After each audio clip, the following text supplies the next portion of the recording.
अस्सलाम वालेकुम YouTube family, welcome back to another video. आज मैं बनाने जा रही थी चना पुलाव। चना जो है वो ग्रीन चना, जिसका हम लोग पंजाबी में या आम ज़ुबान में छोलिया भी बोलते हैं। चना छोलिया पुलाव बनाने जा रही थी।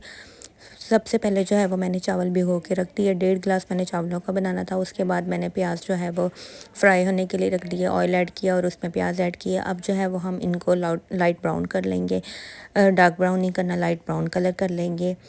यहाँ पर आप लोग देख सकते हैं कि मैं जो प्याज को जो है वो ब्राउन कर रही हूँ। प्याज जैसे ब्राउन होंगे तो फिर हम इसमें अपना एक पेस्ट ऐड कर देंगे, जो कि टमाटर, हरी मिर्ची, लहसुन, अदरक का पेस्ट होगा। ये मैंने ऐड कर दिया है, पेस्ट ऐड कर दिया है। अब जो है वो हम इसमें कुछ स्पाइसेस और खड़े मसाले ऐड करेंगे। यहाँ पर खड़े मसाले में मैं सिर्फ ज़ीरा ले रही हूँ।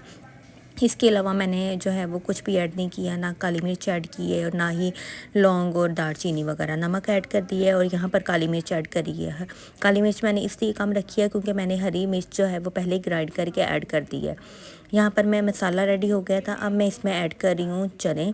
यहाँ पर छोलिया मैंने ऐड कर दिया। इसको हम अच्छे से जो है वो भून लेंगे, इतना भूनेंगे कि ये जो है वो अच्छे से इसकी भुनाई हो जाए। फिर इसमें हम पानी ऐड करके इसको दम पर रख देंगे ताकि छोलिया हमारा अच्छे से गल जाए। मैंने इसको पहले बॉयल नहीं किया, ना ही मैंने इसको स्टीमर लगाया, बस इसको मैंने डायरेक्ट भून लिया। और अब जो है वो पानी ऐड करके हम इसको रख देंगे गलने के लिए। भुनाई जो है वो इसकी ऑलमोस्ट हो गई है, बस इसमें पानी ऐड करके हम लोग रख देंगे। यहाँ पर मैंने पानी ऐड कर दिया है। अब जो है वो इसको स्टीम पर रख देंगे। यहाँ पर आप लोग देख सकते हैं कि छोलिया मेरा गल गया था। अब मैंने इसमें 1.5 गिलास थी तो मैंने 1.5 ही पानी का ऐड किया है। पहले मैंने 1 गिलास पानी का ऐड किया है, उसके बाद 1.5 गिलास जो था वो आधा गिलास था इमली का पानी का ऐड कर दिया।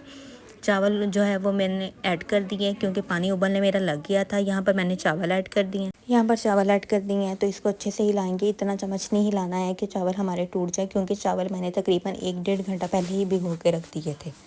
यहाँ पर पानी पकने लग गया, बस इसको पकाते रहेंगे जब तक पानी हमारा खुश्क नहीं हो जाता। जब पानी खुश्क हो जाएगा फिर हम इसको दम पर लगा देंगे। यहाँ पर पानी खुश्क होना शुरू हो गया। अब जो है वो हम यहाँ पर इसको दम लगा देंगे क्योंकि चावल हमारे खड़े हैं और इतना सा पानी रख के हम जब दम लगाएंगे तो चावल जो है वो हमारे बहुत अच्छे से गल जाएंगे। यहाँ पर मैंने दम लगा दिया है और दम जो है वो हम 10 से 15 मिनट के लिए लगाएंगे। बाद में जब 10 से 15 मिनट के बाद खोलेंगे फिर देख लेंगे। यहाँ पर मैंने तवा पर रख दिया था। अब यहाँ पर 15 मिनट हो गए थे, मैं दम को जो है वो खोल रही हूँ और आप लोग देख सकते हैं कि चावल जो है वो कितने खिले खिले से लग रहे हैं। बस जो है वो हम इसको देखते हैं और चेक करेंगे कि चावल हमारे गल गए या नहीं गले हैं। यहाँ पर मैंने चेक किया है, चावल हमारे बहुत अच्छे से जो है वो गल गए थे। और इसको अच्छे से जो है वो मिक्स कर लेंगे ताकि चावल जो है वो जुड़े ना। कितने बहुत ही मज़े के चावल थे और कलर आप लोग देख सकते हैं, अलग अलग चावल है, बिल्कुल कहीं से टूटा नहीं है। बहुत आसान है नमकीन चावल बनाना।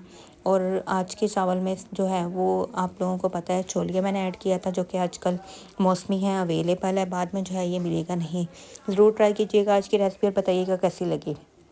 अपना ख्याल रखिएगा, दुआ में याद रखिएगा। अल्लाह हाफिज़।